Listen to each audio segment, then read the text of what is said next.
Welcome to the Cynthia Nyamai show.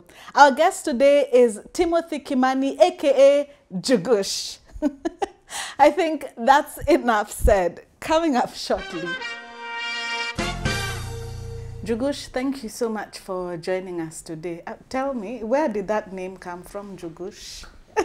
I promised I'm going to be, very behaved. Yes. Nani? I think for 3 minutes. Thank you so much. But umekosea jina is Njugush the cute.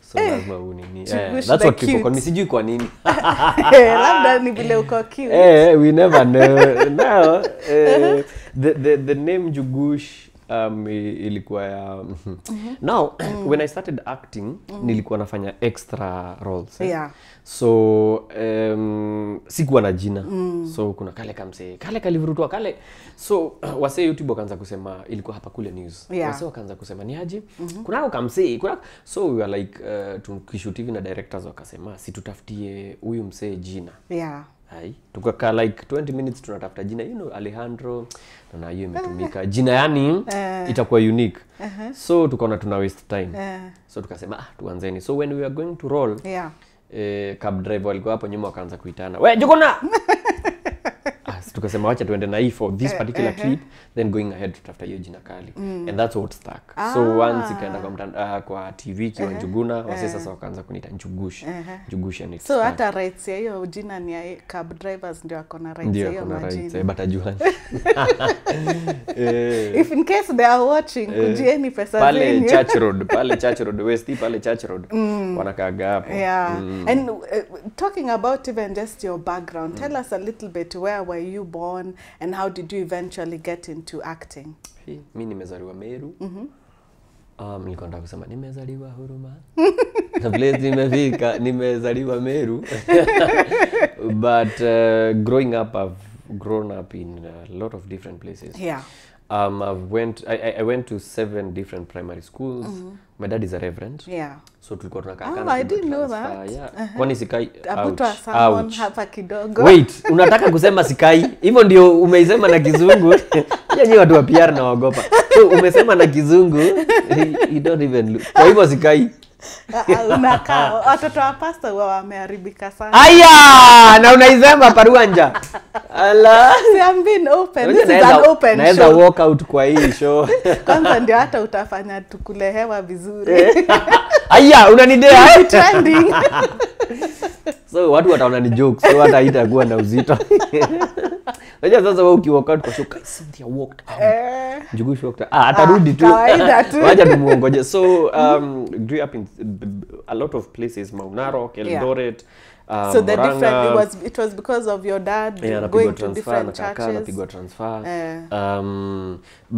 So born in Meru but bred to grow up in various places. Interior. The first time niliingia town ni Eldoret hapo ndio tulienda because ilikuwa Eldoret. Mimi sijawahi ona fridge. Nilikuwa nashindwa hiyo light inazimanga saa ngapi? Unajua ukizima ukifunga hiyo mlango. Mpaka siku moja nikafungia bro yangu aniambia ikizima inazima aje. Eldoret that's when nilikuja kwa maisha town because I'm a Gishagi guy. How old were you then? I was in as I say man class. I was in class 1. So maybe 6, 7. Yes, cool. Kwani unanijua? Umejuaje nilikuwa 6, 7? Hawezi jua. So Eldoret hapo ndio maisha town but all other places zimekuwa Gishagi. And Maunarok ilikuwa by then I know things have changed. By the time naingia Maunarok watu wako wanaenda na viatu. Yaani unafika shule inabidi tu utoe viatu. Wasa wanakuomba viatu. Nipe nicheze nayo ball. Nipe nishinde nayo. Msiana kwambia nipe nishinde nayo ati nitakupanguzia jioni. So different cultures, different status. And how do you think that molded and maybe that's why I'm cute. Maybe. Ati now? How do you think that molded you sasa to be the person you are today? One is to appreciate people from different walks of life. Two is to appreciate the life itself. Because sayu ukiniuliza mimi sitaki kukaa Nairobi manze. Mimi nataka kwenda Ocha. Kitu imetuweka hapa ni kutafuta shilingi. Otherwise a lot of us tungekuwa tulishaondokea kitambo tukaenda Ocha. You know, life hapo iko fiti. So that's one. Two, meeting various characters and different people. Like for example, sina childhood friends. Naweza sema hao ni childhood friends tumegrow now. Because ulikuwa unakaa hapa, unapigwa transfer, unakaa hapa, unapigwa transfer. So sana it's about meeting different people and with different perspective of life. Like for example, Maunarok, as much as ilikuwa hivyo, cabbage ilikuwa 1 bob. Saa zile hapa Kikuyu manze cabbage ilikuwa 20 bob na kama uwezi nini unakatiwa nusu. Pale cabbage niliona ikipatiwa ng'ombe. Carrot zilikuwa kibao. Yani the people there, and it makes you see life in another life because people pale hawana hata kuna boys tulikuwa tunasoma naye primo yeye aliachia class 6 aende akalime viazi. Sasa tunaongea na wewe kwa mpaka na punda kani unacheka na exactly ambia kuna private jet kitu kama hiyo. Haya punda ni big deal. Wewe unajua besti yako akona punda? Unajua besti akona punda mbili ya jaba ya kiume na ya kike. So listen, hakumaliza class 8. Sisemi watu wasisome, but I want you to see life, to appreciate life in another kind of setting. So he was notable. Angeweza angeendelea. But you know, for him budake walikuwa na mashamba makubwa. So what they do is wewe unapatiwa eka kama 5 unalima viazi. Do you know mtoi yako class 6 na huko walikuwa very late to kuingia class, so unapata ni wakubwa. Mtoi yako class 6 anasema ati nangojea lori za viazi zikamzichukue viazi ziende. Huko watu hata hawana ID because ni kuingia kwa shamba unalima inatoka because weather kule iko fiti. So mse kama yule amejenga life yake. Amejenga boma kuna watoto 4, mmoja saa ndio anataka kwenda form 1 hivyo. So you find life kule inaenda it's easier life so to speak. They don't have any opportunities but less pressure because kitu unahitaji kubai ni chumvi. That's why ukienda pale hata ugonge mtu so ako fiti. But kuja hii Nairobi so haitoshi hata ukinidunga so. But I guess also we can define success in different ways. Yes.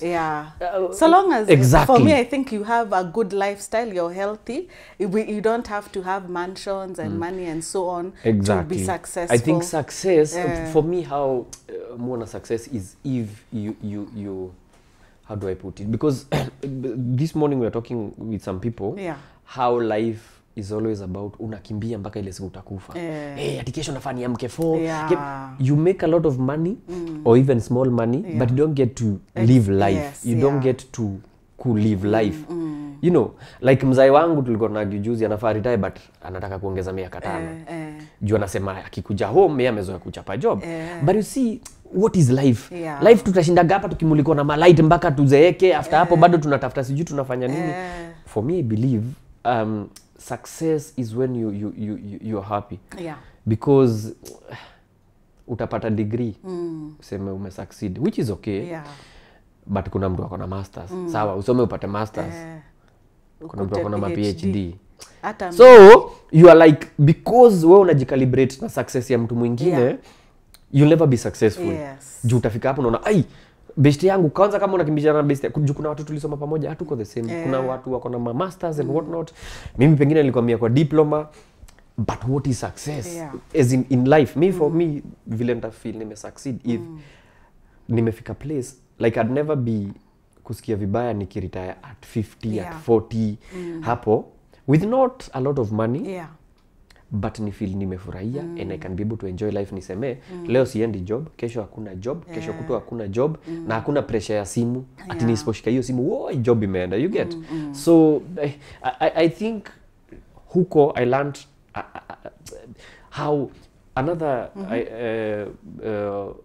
measure of success is mtu tuseme yako deep in the Masai Mara. Pale ni ng'ombe waishi fiti, wako na land bigi, sai shule zimekam. Nilikuwa naangalia watoi huko na cheki wanalisha. Hawana pressure mob. Because you find hapa manze ile pressure huko Nairobi watu wamebeba. Ukiona hata watu wakitembea in Nairobi. Mtu yeye ndiye analisha kwao. Ndiye anasomesha watoto wao. Manze at 23 zile majukumu uko nazo. So I don't know. And I think that social media adds to that pressure because people are putting up photos of a lifestyle they are living, and some of those things are not even real. But it's true, urban areas kuna pressure nyingi, and we need to learn how to define success for ourselves. Exactly. And the most success I think you can get ni ile umejiekea. Yeah. Because utafika. I usually say ukijiekea goal lazima utafika. Yeah. So nikijiekea success nataka kukua nimefikisha A, by this time akitafika. High chances are nitafika. But ukianza sasa kutoshanisha nimefika A but kai, lakini nani wameenda. Kwanza ukiingia Facebook uone best yako kwa ati gari imeleta shida iko kwa garage. Who knows where I can get gasket? Na wewe uko na punda mbili. Yeye inakumaliza. So for me the happiness niko nayo. And if 2020 is something to go by. Because 2020 sidhani tutaigonga rock bottom. A lot of us sidhani tutaigonga rock bottom. Yani imefika place maka kanisa imefungwa. Wewe kutoka uzaliwa ushaisikia kanisa imefungwa. Babangu ni reverend, hajaikosa kwenda job, kanisa, church. You get? But ilifika hapa ikafungwa. Shule hajaifungwa almost for 1 year. So if 2020 is something to go by. Mi saa hii unachekia hata hii mwaka ikaisha kama sijatengeneza any profit. But I'm healthy. Tuko sawa, tuko bare minimum. I'll be so happy. Talking about Reverend, I want to find out a little bit about that. How was it like growing up as a pastor's child? One, it was very lonely because tulikuwa tunakaa kwa church compound. So hamna mabeshte, you know, saa zile mnapatana na wase maybe ni church time, hii time nyingine watu wamekuja meeting kanisa, there is that. But two, my dad tried and made it as normal as possible. At home he was not the reverend. Alikuwa mzai, we kwenda uka. You know, and we really needed that. So in that sense sawa. But in terms of kukaa kwa church also, you know, it comes with expectations. When ni mtoto wa pastor kwa nini unadanganya? I used to kutamani kutukanana. Nisikie how does it feel kwambia mtu kwenda. Unajua? So there are expectations, and that's why umeniambia atesikai. I don't look like kwani tunafaka kukua tumewekwa nini hapa? Hata nilikuwa nakwambia vizuri juu watoto wa pasta huwa wameharibika sana. Na si wengi wa cute. The reason why si wengi umejuaje? I think and this is the problem. Vile nimesema we are lonely because a lot of time dad ameenda huduma. Na madhe pia the fact that wako pamoja walichukua hizo nadhiri pamoja wameenda. So we are left alone. So tumebaki kwa church compound. There's no community, there's no society. The society that comes iko na expectation. Mtoto wa mchungaji haezi kuambia unafanya vibaya. But out and there can't even be real with you. Exactly, because ni mtoto wa mchungaji. Woi wacha atupe hiyo chini, ni mtoto wa mchungaji. Gonga hiyo bakuli teke, ni mtoto wa mchungaji. But you need to grow up in a society. So that's one. Two, the expectations. You are denied a lot of that. You are denied a lot of nimeenda kutembea na mabeshte fulani staki hao tunakuona nao. And you are out to look out for yourself. Unataka kujua mtu akitukana na you filaje. Akina nani wao huenda disco. Hiyo disco wanakuja na mastori tamu, kwa nini nisiende? So wale walienda disco wakaona hata ni nothing. Wakachoka. Sasa wewe unataka kwenda disco ile deadly. Ni wapi huwa kuna shetani? Unatafuta shetani in his true form. Na shetani. Unajua nyimbo za places za disco, nyimbo za huko huitwa nyimbo za shetani. Nyimbo si ya ngoma. Sisi hata kuna station haiko inawekwa. Hata home kungekuwa kuna uwezo. Hiyo part ya hiyo radio ingetolewa, irukange inaenda. So kwa kina Jacob Mogoa. So I think watoto wa pastor, the reason watu husema hivyo is because of expectations. Tuna expect ukue msafi. Na mimi ni mtoto ordinary. Mimi mzae na maadhe ndio walichukua nadhiri. Mimi siko kwa hiyo story. Ndio musema mzae na maadhe wangekuwa wezi, ningekuwa mwizi. So you have to chukulia life kivyako. And part of that is formed and shaped by the society. Juu society ndio itasema na huyu kijana wako ameanza kutembea na watoto wabaya. So kama hakuna watu wanakuangalia, because ours is ukitoka shule unaingia kwa hao, unashinda hapo mkisaidia madhe, wamama wakuje, waingie waombe, muombe mwende bedroom. Haya mkakae, au akitoka sasa ile tu mnatoka sasa muende kwa maybe kurukaruka juu hatuko na TV, then mnaenda kurukaruka, mnasikia tena kuna vijana wamekuja wanataka advice. Sasa tena wanaingia na mzae. Sasa tena mnatoka. So hamna wase mtaenda kutembea nao. Hamna wase kwa hiyo church compound. So at the end of the day, watoi huku nje they are being shaped and exposed to different things, both good and bad, to be able to choose for themselves. And that's why you find a lot of non-religious people are more religious. Like you're born in a non-religious, tuseme mzee alikuwa anakunywa, madhe hata alikuwa ajui church. You find those people are very religious as compared to mtu alilelewa kwa church. Because you are out to hii kitu unafosiwa down, and that's what my dad didn't do. Hakutufosia mnafaa muokoke. The only thing we used to do ni kufanya worshiping. We had a fellowship every Monday, Wednesday na Friday. I need to find out more sasa hata how you went from worshiper to cute Njuguna. That is kwani worshiper ni agri. Ni atia wewe. Utatuambia. That is coming after the break. Welcome back to the Cynthia Nyamai show. Before the break, we were talking to Njugush, and he corrected me, Njugush the cute. And he told us a little bit about his background. Now let's find out more about his career. So tell me, Njugush, how did you move from, before you had even told us choir, worship, how did you now get into the entertainment and acting career?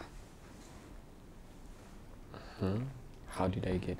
Amazing. No, no, it's not kitambo. So I went to school. Yeah.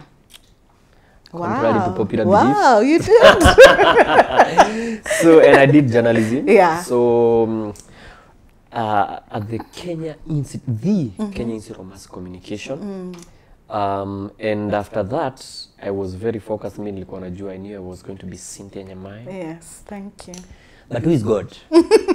Had his plan, so I ended up. He had better plans. Yeah. So it is better. After finishing my course, now I waited for a miracle, and a miracle came. So I got a call from Abel Mutua, and Abel Mutua told me there's something called Hapakule News. I was like, yes, I'm a journalist. Hapakule News, this is it. Yeah. Little did I know, Hapakule News was a parody news show. It was a comedy. Yeah. And I went with my tie, nimenyonga proper, and then I was told, can you remove the tie and the shirt? Do you have a vest? Yes. I was like, what's up with this guy? So it was a comedy show. So that's how I got into comedy. So I was an extra. I was just to come that day and then go back, and that was it. So when I went, it was a hit. Because they had started that show like 2 weeks before I joined. So on the third episode, they were like, there's something lacking. So on the third episode, guys were like, hako kamse. Nah, that's how I got another call and another call and another call. And after now Hapakule News, the parody show, we started now the Real Houses of Kawangware. But before even the before that, when did you realize that you're actually funny, that when you talk, people actually find you funny? I'm not funny. You're very funny. You're cute and funny. My life, I think situations are what... Because a lot of things I do are situations. It's sitcom. It's situation based on a real life experience, based on a ABCD. So, well, I don't know. My dad is funnier than me. You should. So it's my mom, I think it runs in the family. In the family, yeah. So I've never known I'm really... Like, for example, even when I started acting, it was out of... My mom forced me. The first time I got on stage, my mom forced me and told me, they're looking for a kid. Where was you went? You know how our African moms are. Wow. Can't you hear they're asking for? So that's how I first started acting. And I loved the experience on stage because for the first time, you know, as a kid, people listen to you. You know, when we were growing up, you are to be seen, not to be heard. So I was like, I love this attention. Do you know what a police wanapenda attention? Sana. So that's the first time I was, I think, in pre-primary school. So I've been acting in Sunday school. All my life I've been acting, but I never knew it would be a profession. Later on, it make a career. So when you were growing up, you used to tell people, what are you going to do when you... I was to be a pilot. Wow. I used to have... I even wrote a letter. Yeah, I know. I even wrote a letter to Titus Naikuni, but then he was in KQ. When KQ had the other label for K, and then I don't know, the first one. I wrote a letter, but I think it never reached him. You by were then too they were cute having for they were aviation. having I was very bright in school.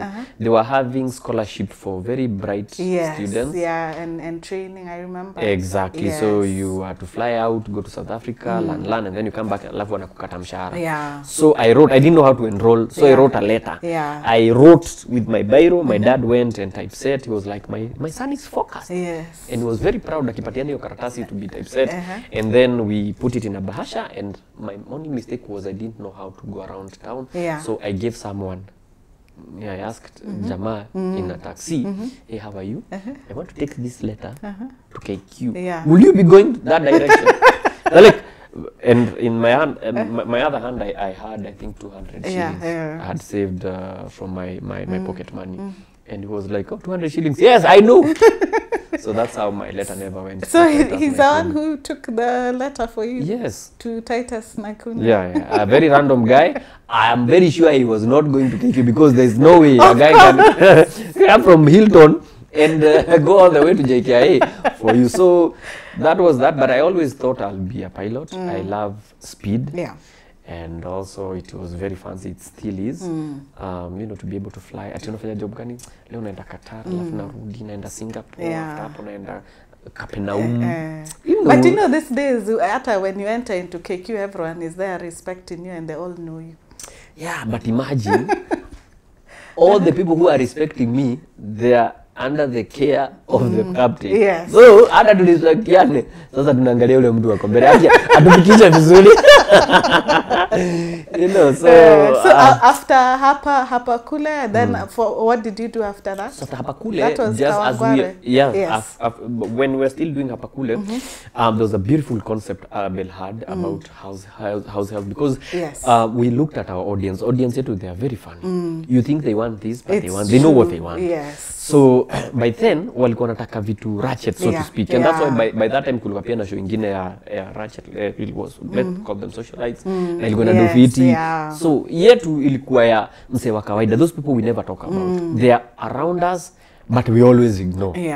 Yeye ni alete chakula alafu ende huko, hamwezi. So they are there, they had beautiful stories. Ukikaa nao wanakupigia story. Kuna mwingine tulipigiwa story yake, alienda akatengenezea mdosi wake, ushaikula supu ya sausage?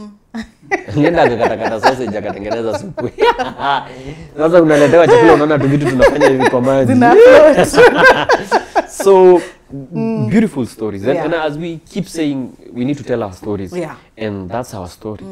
You know, kuna unasikia siku hizi there's something we call house manager issue. Why were you late? I had house manager issue. Alipaka akasema by the way, unajua nini mimi sijisikii. Na akaenda home, so anakuacha kwa mat. So we have beautiful stories. So that's what Real Houses was about. So we did an episode in Hapakule News and it blew. I think up to date in Hapakule News, that's the most watched episode. So guys were like, where is episode 2? And Abel was like, I was testing this thing, now it worked. Tuchape kama show. So we were running Hapakule News. By the time niko Hapakule News, I was made the creative director. Na bado mimi ni cast, alafu sasa tumeongezewa The Real Houses of Kawangware. Ni bado ni star huko. Good all day. Yeah, but sasa hiyo it brought about I don't know what you call it in English, but nikakuwa I'm not aggressive. Because you became assured. Comfortable. Exactly. I became comfortable. But later on, after 100 episodes in The Real Houses of Kawangware, Abel Mutua left and I also left. So after hapo sasa ndio tukaingia digital. Tumerarua hii digital. Kabisa. So yeah, so that's been my journey. And how did you get into digital? Was it accidental, or how did you know that, and did you even know that one can make millions out of digital, YouTube? And I also follow you on Instagram. Nice. When I got to digital, it was out of frustration, out of fear of being forgotten. Because now I'm off TV, so hakuna mali naonekana. So the last few episodes we can shoot, I was sure this is it in the next 8 months. That was it. So for me to remain relevant, I needed to do something. Not for clout, not for anything, but I needed to do something to be in the minds of people. Because once you're out of the minds of people, that's it. So, and I knew there's no offer for TV I'd get akikuja sasa work role ya mtu mwingine. It had to be something else. So what I had on my hand was my phone, and I had some few MBs, and I had some few script I had written. Muka akaona idea na andika chini. So I was like, tumekana msupa akaniambia, my girlfriend at the time, who now is the mother of my kids. Yes. So tukakaa na yeye tukamwambia, and she was like, you have ideas, you shoot with your phone, hata kama ni mbaya tuone vile itadu. That's what we did. I had like 11,000 followers on Instagram. We posted, wacha ipate likes. I think we got 200 likes. By then, a video on Instagram was going for 15 seconds only, not more than that. So that's how we started. Very short clips zikaanza kwenda. So I was like, this is fun. It doesn't make you money, but you're relevant, so to speak. And I'm happy. I'm happy doing that. I'm happy making people happy. I'm happy idea yangu ikitokea vile nataka. And communicating through that. So tumekaa tukapigiwa simu. Client wants his product placed on product placement on our videos, and he was wondering how much we would charge. By that time tulikuwa na arrears for rent. So I don't even have a manager. I had to lie. Can you talk to my manager? Who is my manager? Celestine, my wife. So Celestine, our rate card was based on our problem. So we needed 50K. So what do? Every video the guy said he's willing to give us 5K. So Celestine said we needed 50. Yeah, we did 10. So unfortunately he never paid. He only paid for one video. That's unfortunate. But it was very, for me that's where my eyes opened. Because I was like, the guy is willing to pay 5K. Even if he didn't pay every or whatever, that means if we had more numbers, someone better will be willing to put his money on our videos. That's how we started. So and even for me, that's where we met on Instagram. I think one of the things I liked about you is how you like me. Thank you, Cynthia. Apart from just being cute, I think I like how you created new commercials that are very funny, and the message sticks because of the creativity and how you make it so light. And for me, it's like I saw someone who's now doing commercials in a completely different way than we had ever seen in Kenya.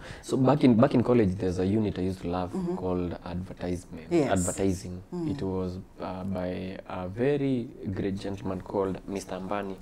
Rest in peace. He passed away. So Mr. Ambani, he loved his bottle, but hapa.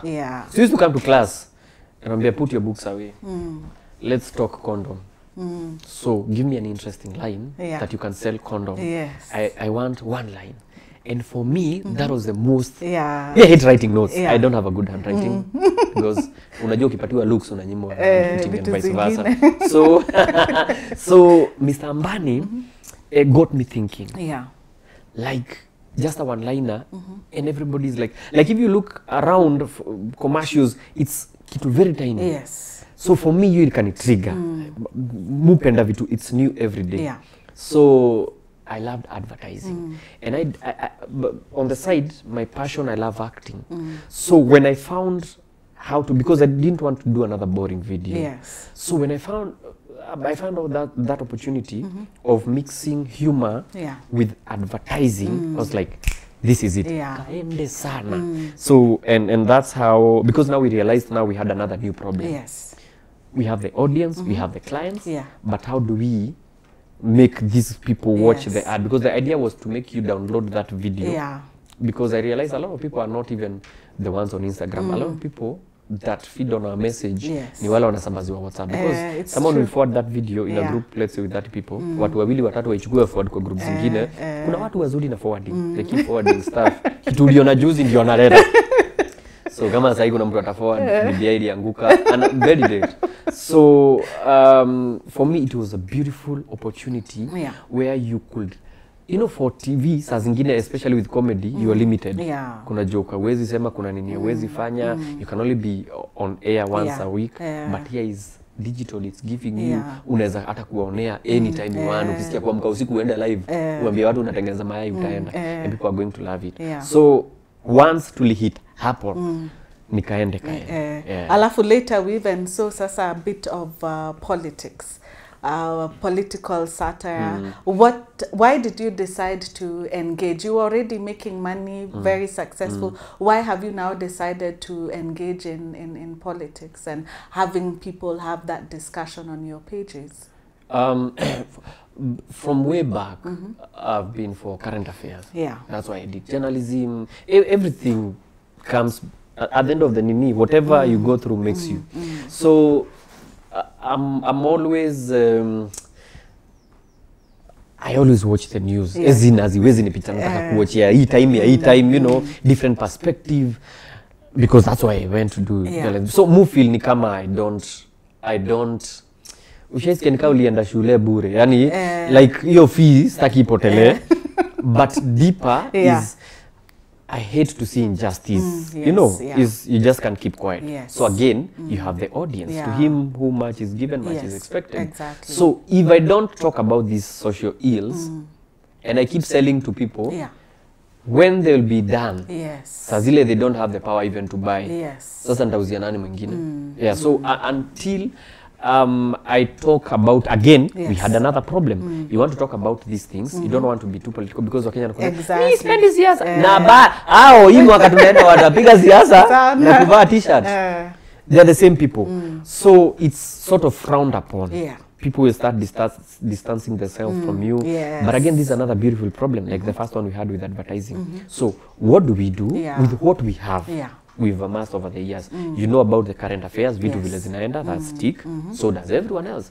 But you need to address this in a way that ni kama mtoi huwezi tu mpatia sisi tulikuwa natafuniwa. So how do you do it in a way that is going to be easy, subtle way? That's what I like about it. It never feels like you're attacking someone. It comes out in a very subtle way, which allows people also to now freely have a discussion, because I still go through the comments. And actually that's what's about it, you know, where I want to start that topic, conversation, because I cannot cover the whole conversation. The conversation is very wide. So what you do, it's a trigger to be able, like for example, when a parent comes and tells you, whatever you're doing is very bad. I don't want you to be doing that. You should be doing ABCD. Hiyo ni kusomea. You'll be like, okay. But a parents, you've done something bad and comes and tells you, by the way, you know, me sina shida. Whether you succeed or fail, it's up to you. You'll be like, where to fight, bana? You'll be like, no, like that makes you think harder. You're like,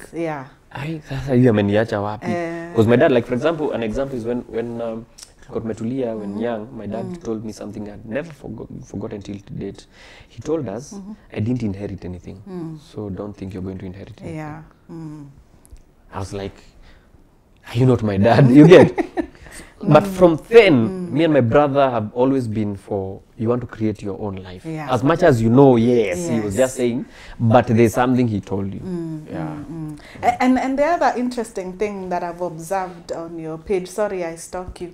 That, no, you like me, it's okay, Cynthia. It's allowed. It's the cuteness. Is that you work very closely with your wife. Actually, you're the first comedian and even business-wise where the two of you work together. How interesting or how challenging is that, working with a spouse? One is a friend. Because our story starts back in college where we used to be friends. She was alikuwa ananiunganishia mawaya to another lady, and Mimi on this side I was also connecting to her to another jamaa. So we were never to be together. You know, so we were friends.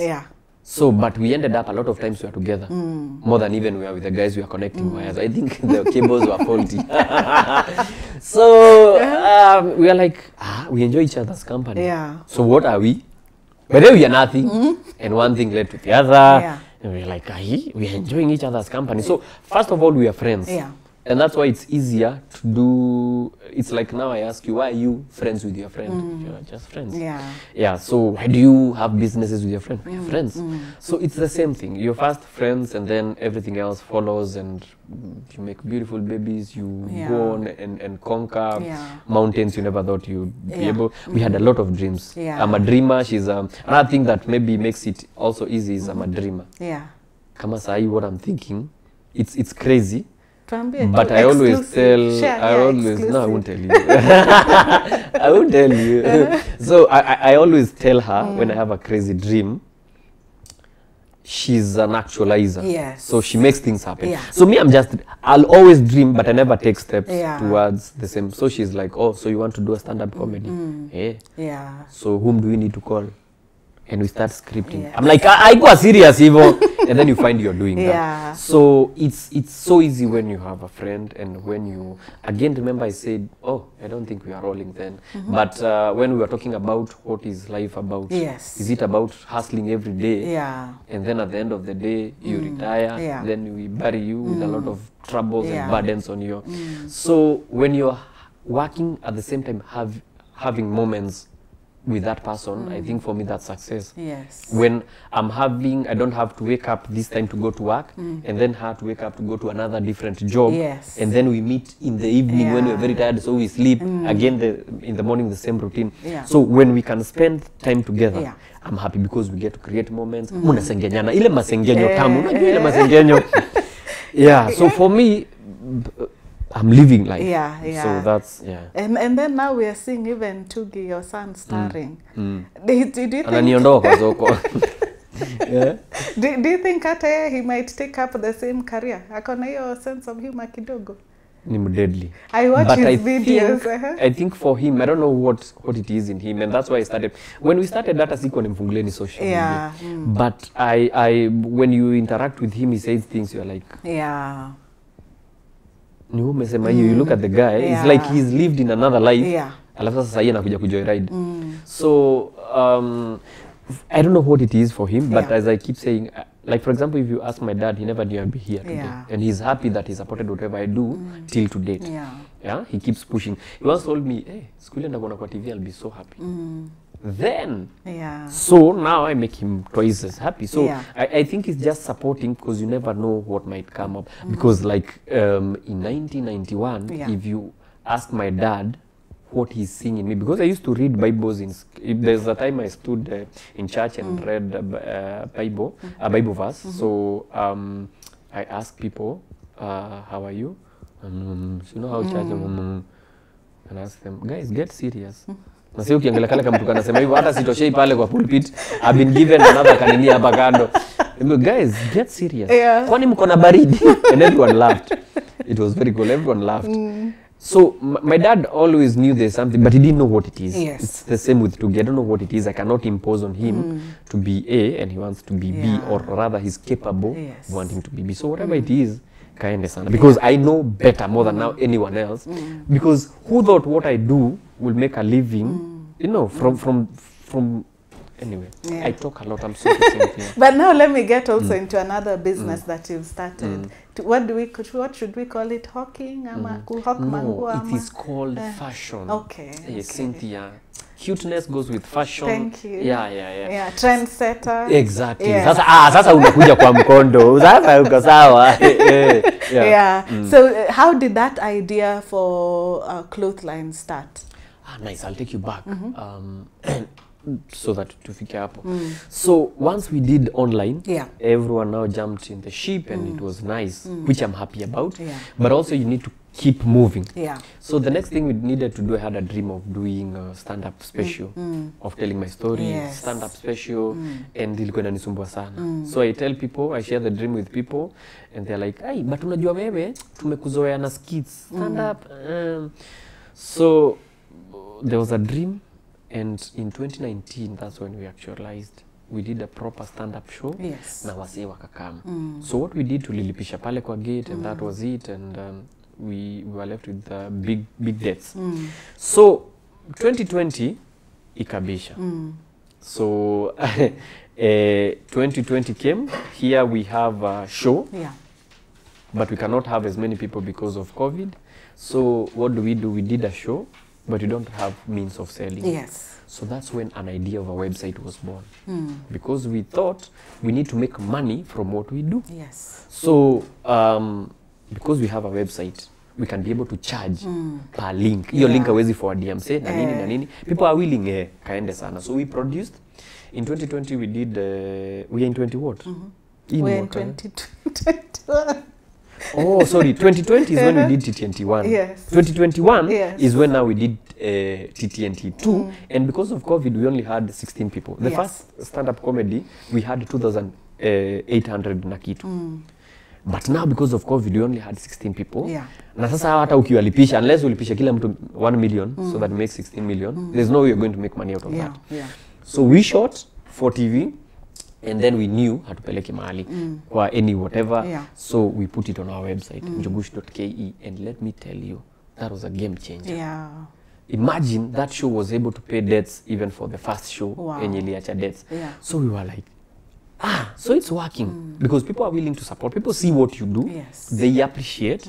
They feed on your content and they'd love to give back. And that's why unaendaga mahali mzee anasema no Njugush usilipe hiyo chai, because they are looking for avenues to be able to support what you do. Yeah. But you don't give them the avenues. So wanakuona but sasa wanashindwa. Nikikuja kwa Instagram yako nikwambie Cynthia nipatie namba yako. Nikutumie kitu, you'll be like, that's weird. Yeah. But if you give them the opportunity, so that's what we did. So we charged that show at 100 bob. Yeah. Very affordable. But people are like, mtu analipa 100 akiwatch anasema it's not worth 100 bob, I'll pay more. Yeah. So people are willing. So going ahead, what else do we do? People are saying, tumekam show yako, tulikuja ile show yako ya kwanza, kuna hata kitu nauza kama souvenir yenye naweza. Yes. So we no longer have those physical shows. Yeah. So what do? We have a website that we can leverage on to be able to charge people. Yes. Here comes a client, someone who is interested to working with us, naitwa Spinners and Spinners, and they're like, tunataka mtufanye marketing. We're like, hatutafanya marketing, can we do a partnership? Yeah. So what does the partnership go? Fanya production, mi nifanye ku-market na ku-sell. Yeah. And that's what happened. Yeah. So we went chini. This is actually one of whatever's. Ni vile singekuja na zote. We have sweaters, So you we are have modeling shirts, for us today. Yeah, I'm a Thank model. you. I'm a model. Ziliona hivi, so I'm modeling. So now we came up with different attires. Yes. And now that's what we are doing. Yeah. Na zimekuwa. The first time we went up live, we ran out of stock. Wow. Tulienda out of stock. Guys are like, hapana. Yes. We didn't believe it. So went to the second phase and so far so good. Yeah. Is there anything you can't do? Sidhani. Sidhani. That's the success we are talking about. Yes. You don't, and also I don't know. Because ungeniambia nimekuwa na hizi apparels ningekwambia uongo. Yeah. Because what we needed is something that is not shouting. Kitu unaweza enda nayo mazishi, harusi, bila kuandikwa Njugush. You know, so something you very can wear. soon we are going to have a Njugush empire. Different businesses. Kama sitakuwa nimeretire, because I want to retire early. But are you also planning to go international? I don't know. If you ask me kama na plan kufanya stand up, ningekwambia well, sijui. Yeah. So I don't know. Maybe that's the next step. Yeah. But always one step at a time tunafanya hii kifika hiyo tunachapa. But who said hataki? There's something we did with Unconcealment. Yes. And after we did that, ilifungua another nini sikuwa na expect. Now we had another problem. Yeah. We had people from Zambia wanasema We are not getting what that guy is saying, that cute guy is saying. Okay. Yeah. So that's another problem we are trying to sort. And how to sort that? It's very easy. Njugush as a character, like for example, people know me nikiongea Kiswahili mpaka kuna mtu anashindwa guy kumbe kanaongeaga haraka hivyo. And they appreciate that kind of. Yeah. So if we say we go English, there are some part of this world that don't understand English. Yeah. Right? So the best way is for Njugush, and that's a project we are working on, to go mime. Yeah. Yeah, to go mime, because that way you'll be able to see ule mzee anaenda kuanguka. Kimeanguka, and they laugh. So it's more visual than audio than anything else. Yes. So that's something kind of, I don't know kama ita succeed or it won't. But but clearly you have the Midas touch. Everything you touch turns to gold, and you are a game changer. Every industry you get into, marketing. Because what happens is it's not me, it's the people. Ushaicheki vile president anafikaga place kila kitu imepangwa. That's how niko. Yani everything is aligned. Unapatiwa kuna hawa watu wewe usifanye production, kuna watu watafanya production. Yeah. Wewe leta what you have, because what you have, like in the Bible kuna mama alisemekana whatever you have hiyo ndio hiyo kidogo uko nayo. So what I have is what I bring. Na unaleta hiyo ingine, and I've seen partnership goes a long way. That's true. Because you don't get to impose, because sasa nitaanza tena kuingia kwa biashara ya maduka, mimi sijui ateuzi nanunuliwa wapi, mimi sijui. What I know is marketing. That's what I know. I have the numbers, and so whatever little I have is what I'm going to use. Kama ule mama kwa Biblia ile mafuta kidogo alipikia ule jamaa kijana akanuna ate anampikia chapati zetu za mwisho, na kumbe hapo ndio kitu iko. So kumbe Mungu anakuwa na maida. So to sum it up, naongea sana na it makes sense. It makes sense. Thank you for the sermon. Tutalipa sadaka saa hizi. But just to sum it up, what does it take to be a game changer in your experience? It takes you. Because most of the times we are very busy looking for ni nini sasa naweza tumia nikuwe game changer out there, while what you have is what the world is looking for. Yes. Wow. Whatever yenye uko nayo, that's what the world is looking for. Usiangalie kando na kando, songa mbele. Because sasa uko kwa line ya chakula ya harusi. Kile uko nayo ni hii sahani ndio muro ipatikane, but wewe unaangalia nani mwingine ako na sahani inakaa different. All you need to do is to step forward, pakua chakula mkule mkiwa wengi. Na unapendanga examples za chakula, but thank you very much Njugush for joining us today, and I liked how he summed it up, that what it takes to be a game changer, it takes you. What the world desires, you have the answers. See you next time.